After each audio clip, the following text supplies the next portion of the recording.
गरीब दिखने वाला अंडरग्राउंड करोड़पति ससुराल। सुबह के वक्त गायत्री अपने पपड़ी उखड़ी दीवारें और जर्जर दरवाजे वाले टूटे फूटे घर के बाहर झाड़ू मार रही होती है। तभी ये लोग तो बहुत गरीब लगते हैं, इतना छोटा घर, वो भी इस हालत में। इस घर को तो देखकर लगता है कोई छींक मारे तो छत उड़ जाए। पास खड़ी औरतों की बातें सुनकर गायत्री उनके पास जाकर कहती है, जैसा भी है भगवान का दिया हुआ है और हमें मंजूर है। ऊपर वाले ने जो दे दिया मैंने प्रसाद समझकर रख लिया है। गायत्री बातें कर रही होती है। तभी घर के अंदर से फटे पुराने कपड़े पहने गायत्री की बेटी आवाज देती है, माँ भूख लगी है, कुछ खाने को दे दो ना। गायत्री अपने टूटे फूटे से घर में जाती है और एक टूटी हुई थाली में एक सूखी रोटी निकालते हुए बोलती है, ले बेटी, कल रात की रोटी है, खा ले। हाँ माँ बहुत है, इसमें तो हम दोनों बहनें खा लेंगी। घर के दरवाजे टूटे होने के कारण बाहर खड़ी पड़ोसन सब बातें सुन लेती है और अपने घर से सब्जी लाकर अंदर झांकती हुई, हे भगवान, किसी को इतना भी क्या गरीब बनाना। एक सूखी रोटी, उसमें भी दो बहन खा रही है, वो भी टूटी थाली में। तभी उर्मिला अपने घर जाकर एक कटोरी में सब्जी लेकर आती है। रुको बेटियों, इस सब्जी से खा लो, ताजी है, आज सुबह ही बनाई है। आप हमें आज सब्जी देंगी, कल कौन देगा? हमें इसकी जरूरत नहीं है। पास खड़ी घर की बड़ी बहू नीलम आगे आते हुए बोलती है, भगवान ने हमें जो दिया है हम उसमें खुश हैं। हम कभी किसी का दिया हुआ नहीं लेते, आप ये किसी और को दे दीजिएगा। उर्मिला पूरे परिवार को आत्मनिर्भर और सुझारू मान वहाँ से चली जाती है। तभी क्यों, कैसी लगी मेरी एक्टिंग? हूं ना मैं बढ़िया एक्टर? बेटी, हमारा पूरा परिवार ही बहुत अच्छा एक्टर है। वो तो मैं किसी के पेट पर लात नहीं मारना चाहता, वरना बॉलीवुड में मेरा ही नाम चलता। असल में सबसे कुछ खास राज छुपाने के लिए पूरा परिवार गरीब बनने की एक्टिंग कर रहा होता है। ऐसे ही कुछ समय बीतता है और एक दिन उनके घर के पास कृपाल और शगुन अपने रिश्तेदार से मिलने आते हैं। यहीं कहीं तो उनका घर हुआ करता था। अभी कुछ दिन पहले ही तो आए थे हम लोग। आपसे पहले आपकी याददाश्त बूढ़ी हो गई है। 2 साल पहले आए थे आप। अरे किसी से रास्ता पूछ लीजिए। अरे ठहरो, तुम जरा मुझे देखने दो। कृपाल चारों तरफ अपनी नजरें दौड़ाते हुए गायत्री के घर पर आकर टिक जाता है। ऐसा टूटा फूटा घर, लगता है ये घर यहाँ के सबसे बड़े गरीबों का है। अरे तो आपको क्या करना है? जल्दी चलिए अपने रिश्तेदार के घर, मैं धूप में खड़ी काली हो जाऊंगी। हाँ हाँ चलो, मुझे भी रास्ता याद आ गया। कृपाल अपने रिश्तेदार मनीष के घर पहुँच जाता है और उनसे बात करते हुए कहता है, जरा एक बात बताना, 2 गली पीछे जो सबसे टूटा फूटा घर है वो किसका है? वो घर यहाँ के सबसे बड़े रईस का है। पैसे से नहीं, व्यवहार में आज तक किसी का दिया हुआ नहीं लिया। कहते हैं जो भगवान ने दे दिया है उसमें संतुष्ट हैं। अच्छा ऐसी बात है। वैसे परिवार के लोग कैसे हैं? काफी बड़ा परिवार है। एक बेटा कुंवारा है, एक बेटे की शादी हो गई है, पर आज तक उनके परिवार में लड़ाई झगड़ा या बहू की चुगली की खबर भी नहीं आई। रामलाल के परिवार के बारे में सुनकर कृपाल के मन में उनसे मिलने की इच्छा होती है। मैं उनसे मिलना चाहता हूँ, चलो मेरे साथ। कृपाल मनीष को लेकर रामलाल के घर पहुँचता है और दरवाजा खटखटाते हुए कहता है, क्या हम अंदर आ सकते हैं? आप कौन, क्या काम है आपको? जी मुझे कुछ जरूरी बात करनी है। कृपाल के चेहरे पर सादगी देखकर गायत्री उसे अंदर बुलाती है और उसके आने का कारण पूछते हुए बोलती है, बेटी प्रीति, मेहमान आए हैं, जरा एक गिलास पानी लाना। गायत्री की छोटी बेटी प्रीति कृपाल को पानी देती है। इतनी गरीबी होने के बावजूद अपनी सेवा सत्कार देखते हुए कृपाल, मैं अपनी बेटी की शादी आपके छोटे बेटे से करवाना चाहता हूँ। मैंने आसपास के लोगों से आपकी खुददारी के बारे में बहुत सुना है। जी अभी हमारी हालत नहीं है अपने बेटे की शादी करवाने की, हमें माफ कीजिएगा। बुरा मत मानिएगा, बेटी का पिता हूँ ना, अच्छे रिश्ते ढूंढने पड़ते हैं। कृपाल मुस्कुराते हुए चुपचाप गायत्री के घर से निकल जाता है और इस बारे में किसी को कुछ नहीं बताता। पर शाम को एक लालटेन जलाकर गायत्री पूरे परिवार के साथ पिज्जा खाते हुए कहती है, आज हमारे छोटे बेटे का रिश्ता लेकर एक आदमी आए थे। हम अभी शादी करवाने के लायक नहीं है कहकर उन्हें मना कर दिया। हमारे भैया है ही इतने हैंडसम, इस हालत में देखकर भी भैया के लिए रिश्ते आ रहे हैं। कहीं गलती से उस हालत में देख लिया तो शादी किए बिना मानेंगे नहीं। तुमने उन्हें मना क्यों कर दिया? हमने अपने घर के लिए बड़ी बहू तो सही ढूंढ ली, पर छोटी बहू भी तो ऐसी ढूंढनी पड़ेगी जो हमारे राज को राज रखे। कोई बात नहीं, मैं कल ही उनके बारे में पता करके आपको बताता हूँ। जहाँ अगले दिन शाम को, क्या हुआ, पता किया वो कैसे लोग हैं? बहुत गरीब लोग हैं पर दिल के बहुत अच्छे हैं। मुझे तो अपने छोटे के लिए उनका रिश्ता ही सही लग रहा है। कल ही हम लोग उनके घर अनमोल का रिश्ता लेकर जाएंगे। सभी वैसे कपड़े पहनना जैसे मैंने बताए हैं। अगली शाम कृपाल के दरवाजे की घंटी बजती है। बाहर अनमोल अपने माता पिता और बड़े भाई के साथ सब बेहद पुराने साधारण कपड़ों में खड़े होते हैं। आइए जी आइए जी, अंदर आइए। इतनी ठंड में बाहर क्यों खड़े हैं? जी नमस्कार, हम आपकी बेटी को देखने आए हैं। हाँ हाँ जरूर, पहले आप अंदर आइए। कृपाल अनमोल के परिवार को अंदर बुलाता है और एक चटाई पर बिठाता है। आपके जाने के बाद लड़की के बारे में बहुत सुना है। हमारे बेटे के लिए आपकी बेटी से अच्छी कोई लड़की नहीं हो सकती। दोनों परिवार आपस में बात कर रहे होते हैं। तभी पूनम बाहर से अंदर आती है और सबको मेहमान समझ नमस्ते कर अंदर चली जाती है। बहन जी, आपकी बेटी बिल्कुल हमारी बड़ी बहू जैसी है। इसका मतलब आपको हमारी बेटी पसंद है? बिल्कुल पसंद है। हम आपसे रिश्ता जोड़ने के लिए तैयार हैं। हम दहेज नहीं लेंगे, पर हम कोशिश करेंगे बहू को कोई कमी महसूस ना हो।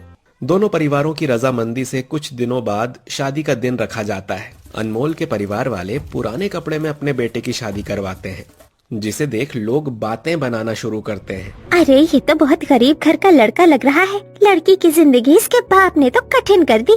दहेज ना देना पड़े शायद इसलिए बेटी को ऐसे घर में भेज रहे हैं। बिना किसी भीड़ भाड़ के बहुत आसान तरीके से शादी पूरी होती है। बारात ससुराल पहुंचती है। पूनम गृह प्रवेश के लिए घर के बाहर खड़ी है। वो घर की जर्जर हालत और टूटे दरवाजे को देखते हुए सोच में पड़ जाती है। हे भगवान, कहीं 2 वक्त की रोटी मुश्किल मत करवा देना। इनके तो घर के दरवाजे भी टूटे हुए हैं। जिनके दरवाजे टूटे हैं उनके घर में क्या ही होगा। बहू, अपने दाहिने पैर से कलश गिराकर गृह प्रवेश करो। पूनम गृह प्रवेश करती है और घर के अंदर जाकर चारों तरफ नजरें दौड़ा रही होती है कि तभी क्या देख रही है बहू? हम गरीबों के पास यही है तुम्हें देने के लिए। भगवान ने मुझे जो दिया है मैं उसी में संतुष्ट हूँ। मेरी शादी पक्की होते ही मैंने आपको ही अपना परिवार मान लिया था। ऐसे ही पूनम का गृह प्रवेश पूरा होता है, जहाँ पूरा परिवार जमीन पर एक बिस्तर और एक चद्दर में सो रहे होते हैं। कोई इतना गरीब नहीं हो सकता है कि अपने भाई बेटे की शादी में एक अच्छा कपड़ा ना पहन सके। कुछ तो बात जरूर है।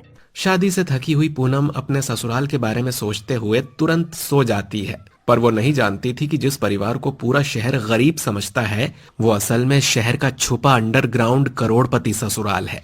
ऐसे ही अगले दिन घर के बाहर ये लोग आज अपनी बहू को पहली रसोई में क्या बनाने कहेंगे? सूखी रोटी? जो भी कहेंगे तुम्हें नहीं बनाना है। उनके घर का निजी मामला है। बहू, आज पड़ोसियों में इसी बात की चर्चा है कि हम नई बहू से पहले रसोई में क्या बनवाएंगे। बताइए ना माँ जी, क्या बनाना है? मैं भी बना दूंगी। मैं थोड़े से खीर के चावल और दूध लाई हूँ। इसकी खीर बना दे। मैं बस 2 मिनट में बना दूंगी।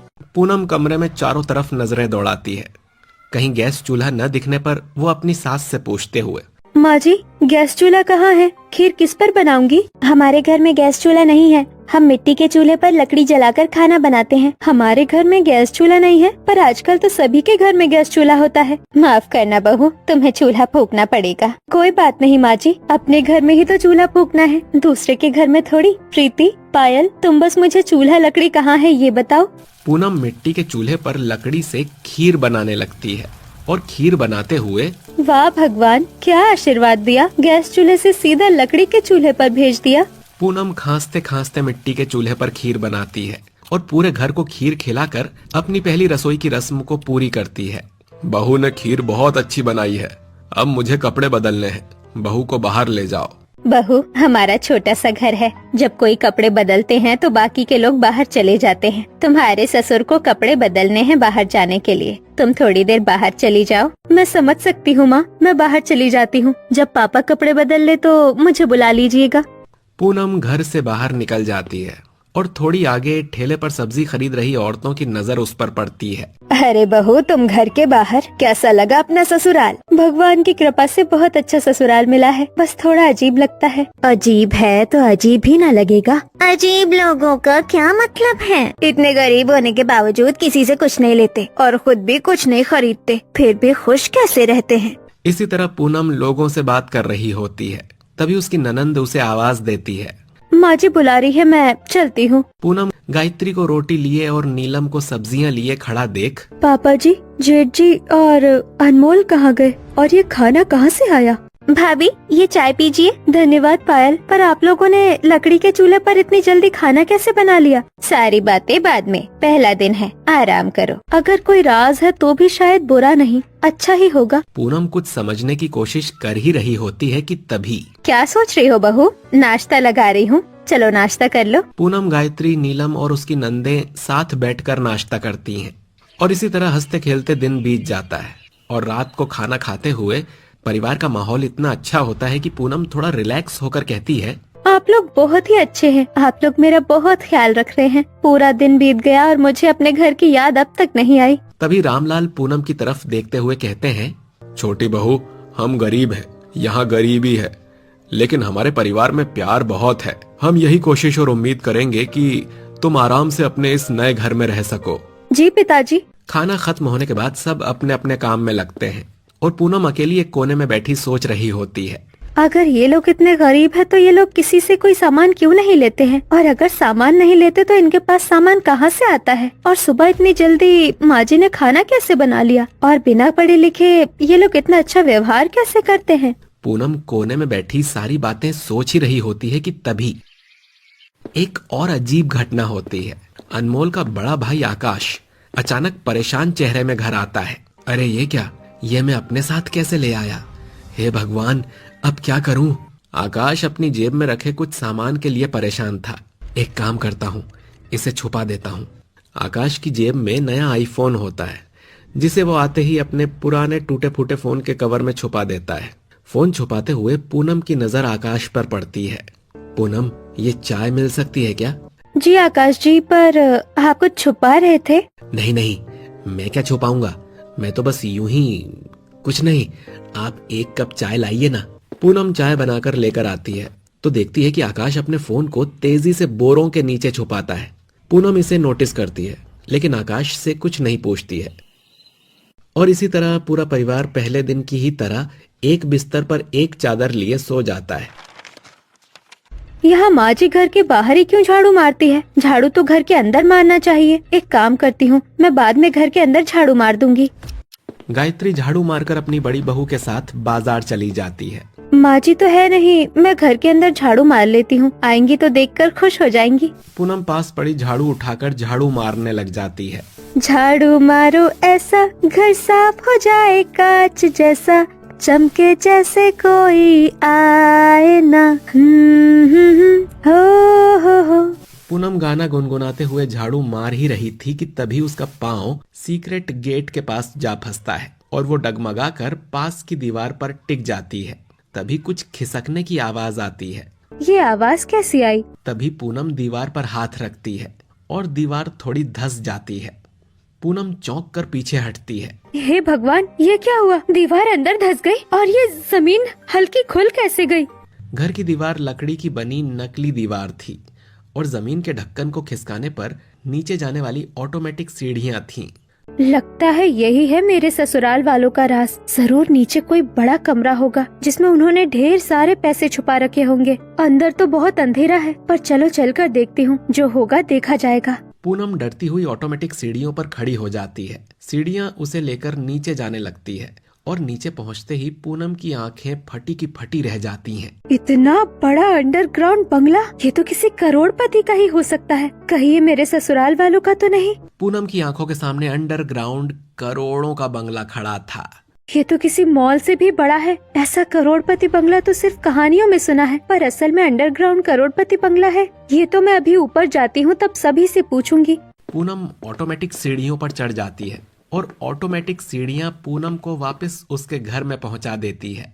मेरे ससुराल वाले खुद को स्मार्ट समझ रहे थे, पर उन्हें पता ही नहीं बहू उन्हें ज्यादा स्मार्ट मिली है। पूनम अंडरग्राउंड दरवाजे को खोलकर खड़ी थी। तभी पूनम की सास, जेठानी और ननंद आती हैं। ये सीढ़ियाँ कहाँ जाती है? ये दीवार निकली क्यों है? भाभी, समय आने पर सब बता देंगे, अभी सीढ़ियों पर मत उतरना।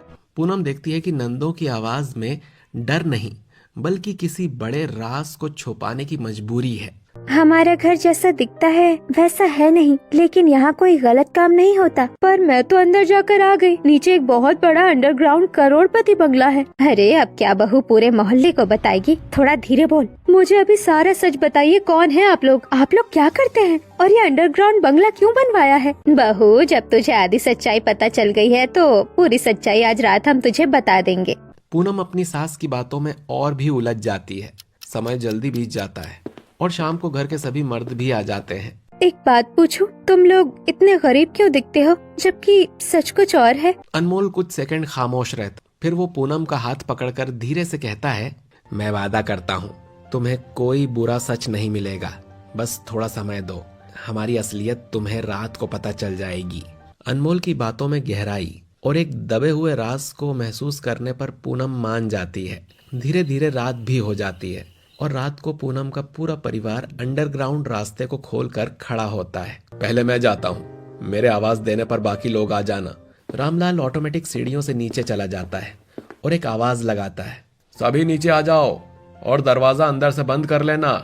घर के सभी सदस्य धीरे धीरे ऑटोमेटिक सीढ़ियों से अंडरग्राउंड करोड़पति बंगले के पास आ जाते हैं। बहू यही है वो राज जो हमने कई सालों से जमाने से छुपा रखा है। इसका मतलब आप लोग गरीब नहीं है और ऊपर जो घर है वो दिखावे का है? बहू हम लोग गरीब नहीं करोड़पति खानदान से हैं, पर अपने जुआरी भाई की वजह से मुझे अपनी संपत्ति को छुपा कर रखना पड़ता है। आपका एक भाई भी है, यानी कि मेरे चाचा ससुर? नाम मत लो उसका, वो तुम्हारा चाचा ससुर नहीं है। उसी की वजह से आज हमारी आधी प्रॉपर्टी बर्बाद हो गई।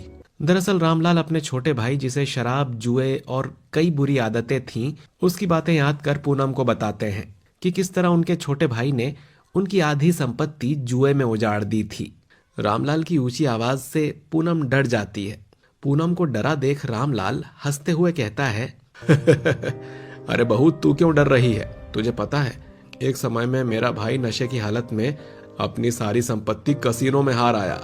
आप भी क्या पुरानी बातें बताने लगे बहू को। बहू बस तू इतना ध्यान रखना, ये बातें तुझे किसी को नहीं बतानी है। अब चल तेरे दूसरे ससुराल में तेरा असली गृह प्रवेश करवाते हैं।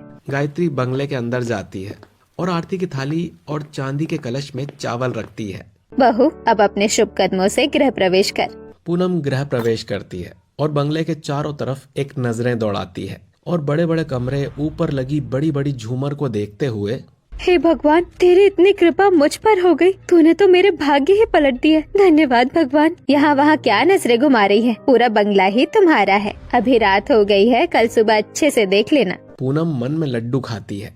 अनमोल के साथ अपने कमरे में जाती है जहाँ बड़े बड़े वार्डरूम, मखमली बिस्तर पर लेटकर खुश होते हुए बोलती है, ये कमरा मेरा है? मुझे तो यकीन नहीं होता।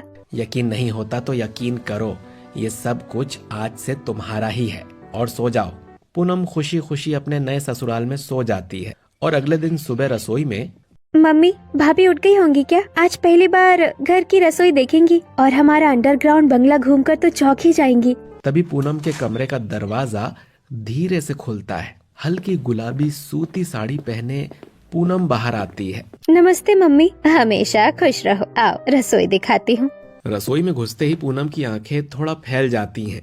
रसोई बेहद आधुनिक थी। ऑटोमेटिक चिमनी, ग्लास पैनल, ऊंची कैबिनेट्स और किसी अच्छे महंगे होटल जैसी चमक। ये सब बाहर से तो ऐसा नहीं लगता था। हम लोग बाहर से ज्यादा दिखावा नहीं करते भाभी। गायत्री चाय बनाकर ट्रे सजाती है और पूनम को पकड़ाती है। ये पापा के लिए रख लो, उनकी चाय आज से हमेशा तुम देना। आज से ये तुम्हारी जिम्मेदारी।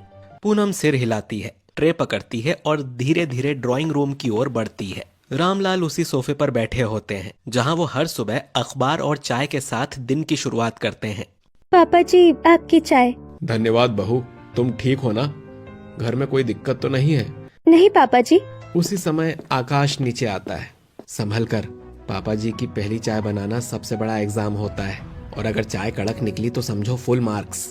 तभी रामलाल दोनों भाइयों को घूर कर देखते हुए कहते हैं, तुम दोनों के बिना भी मेरी चाय ठीक होती है। सब हंस पड़ते हैं और ऐसे ही माहौल हल्का हो जाता है।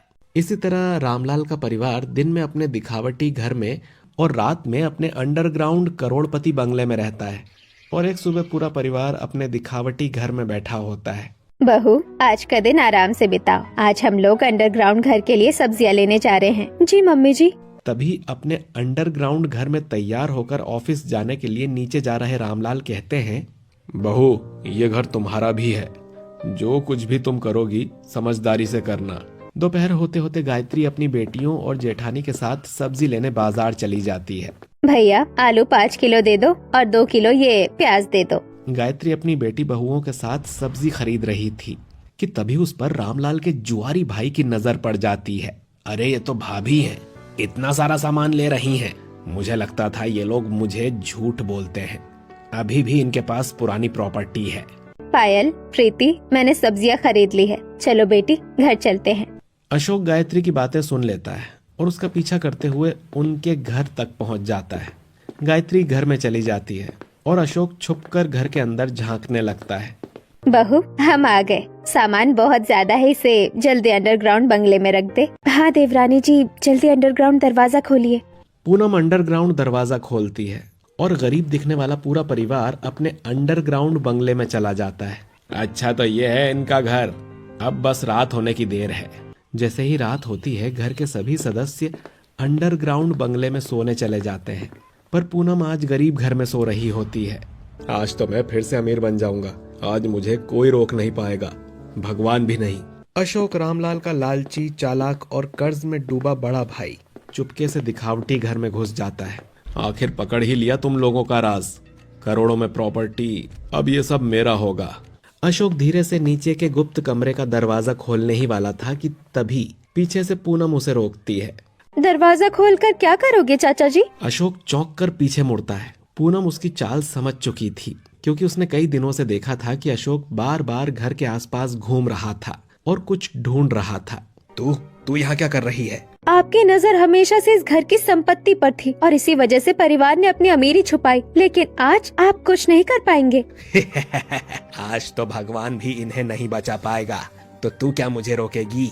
अशोक जोरों से हंसते हुए पूनम पर हमला करता है। पूनम सावधानी से साइड हट जाती है। मुझे पकड़ना इतना भी आसान नहीं है, थोड़ी तो मेहनत आपको भी करनी पड़ेगी मुझे पकड़ने के लिए। रामलाल का जुआरी भाई अशोक दोबारा से चीखते हुए पूनम पर हमला करता है। इस बार पूनम अशोक के हाथों आ जाती है। अब देख मैं तेरा सिर कैसे फोड़ता हूँ। अशोक पूनम के सिर को दीवार में लड़ाने ही वाला था कि तभी पूनम अशोक को एक लात मारती है। अशोक जोरों से चीखने लगता है। तभी नीचे से अनमोल, पूनम की सास, रामलाल और बाकी परिवारजन ऊपर आ जाते हैं। सबके चेहरे पर चिंता और गुस्सा दोनों साथ झलक रहा था। अशोक, हमने तुम्हें हमेशा परिवार माना, लेकिन तुमने हमेशा धोखा दिया। तुम्हारी वजह से ही हमें बरसों से अपनी असली संपत्ति छुपा कर रखनी पड़ती है, ताकि तुम फिर से हमारी आधी संपत्ति जुए में न उड़ा दो। अगर तुम्हें थोड़ी सी भी शर्म बची है तो यहाँ से वापस लौट जाओ। मैं वापस नहीं जाऊंगा, मुझे प्रॉपर्टी चाहिए। मैं इस तरह गरीबों की तरह यहाँ वहाँ नहीं घूम सकता। अगर मैं दर दर की ठोकरें खाऊंगा तो तुम्हें भी शांति से नहीं रहने दूंगा। तुम अमीरों की तरह रहो, ऐसा नहीं होने दूंगा। अशोक अपने मंसूबे में पूरी तरह असफल हो चुका था। पूरे परिवार की मौजूदगी में वो चुप हो गया। उसकी आंखों में डर था और परिवार वालों के गुस्से से डर कर वो गिड़गिड़ाते हुए कहता है, ठीक है, फिलहाल तो मैं चला जाता हूँ, पर लौट कर वापस आऊंगा और प्रॉपर्टी तुमसे छीन लूंगा। अशोक की बात खत्म होते ही दोनों भाई आगे बढ़ते हैं और अशोक को कंधे पर उठाकर अपने घर के बाहर फेंक देते हैं। चाचा, दोबारा इधर मत आ जाइएगा, वरना बाहर नहीं सीधे थाने में फेंक आऊंगा। अनमोल और आकाश अशोक को घर के बाहर फेंक देते हैं और खुद घर में आ जाते हैं। अगर पूनम समय पर आगे नहीं आती और अपनी जान खतरे में डालकर चाचा से लड़ाई नहीं करती तो आज हमारी प्रॉपर्टी खतरे में थी। पूनम आंखों में आंसू लिए अपने परिवार से कहती है, कोई चाचा जी को ये क्यों नहीं समझाता कि चोरी करके कुछ नहीं मिलता है, परिवार से दूर होना भी एक सजा है, पर अगर आप बदल जाए तो घर हमेशा आपका रहेगा। परिवार पूनम की बात सुनकर हैरान था। किसी ने सोचा भी नहीं था कि वो इतनी समझदारी से सोचने और बात करने वाली है। बेटी, तुमने आज इस घर को बचाया है, अब समझ आया। इसीलिए कहते हैं बहू घर की असली लक्ष्मी होती है। धीरे धीरे माहौल शांत हो जाता है और अशोक भी घर से जा चुका था और परिवार ने भी अपनी सुरक्षा और मजबूत कर ली थी। लेकिन एक बात सबके दिल में साफ हो गई तभी कि ये घर सिर्फ अमीर नहीं था, ये समझदार भी था और पूनम अब केवल बहू नहीं, इस परिवार की असली ढाल बन चुकी थी। तुम ना होती तो आज हमारा सब कुछ खत्म हो जाता। धन्यवाद। असली दौलत लोग होते हैं और मैं अपने परिवार को कोई नुकसान नहीं होने दूंगी। बहू, मैं तुम्हारी सूझबूझ समझदारी से बहुत खुश हूँ। आज से अंडरग्राउंड बंगले का एक हिस्सा तुम संभालोगी और उसकी रखवाली की जिम्मेदारी भी तुम्हारी होगी। साथ ही मैं अपनी कंपनी का 10% शेयर्स भी तुम्हारे बैंक अकाउंट में रखूंगा। ये मेरी तरफ से तुम्हारे लिए शादी का गिफ्ट है। और इसी तरह अमीरी छुपाकर रखने वाला ये ससुराल अपनी सबसे बड़ी कमजोरी को अपनी सबसे बड़ी ताकत में बदल देता है, क्योंकि अब उनके पास पूनम थी जो परिवार की इज्जत और सुरक्षित भविष्य की रखवाली कर रही थी।